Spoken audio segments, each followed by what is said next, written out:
اول ما قعد قال ايه؟ هم اصل جرايدهم نشرت بعض حاجات عن المقابله اللي حصلت يوم الخميس، فاحنا بننشر المقابله على حقيقتها او بنقولها.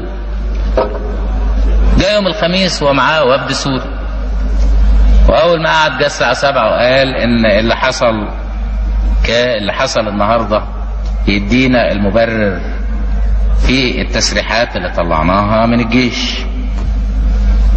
قلت له ابدا، ده اللي حصل النهارده هو نتيجة تصرفات حزب البعث في سوريا وطرد الناس من الجيش، طرد الضباط والصف الضباط والجنود، نتيجة تصرفات حزب البعث في التسلط، نتيجة تصرفات حزب البعث في انه يدي الوظائف للبعثيين بس ويحرم السوريين، نتيجة تصرفات حزب البعث في انه قسم البلد الى قسمين وعمل تمييز عنصري واعتمد على الطائفية واعتمد على الاقليات، نتيجة تصرفات حزب البعث اللي قسم سوريا الى بعثي وسوري.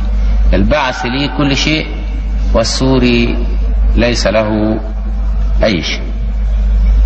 قلت له ده نتيجة تصرفاتكم وتصرفات حزب البعث.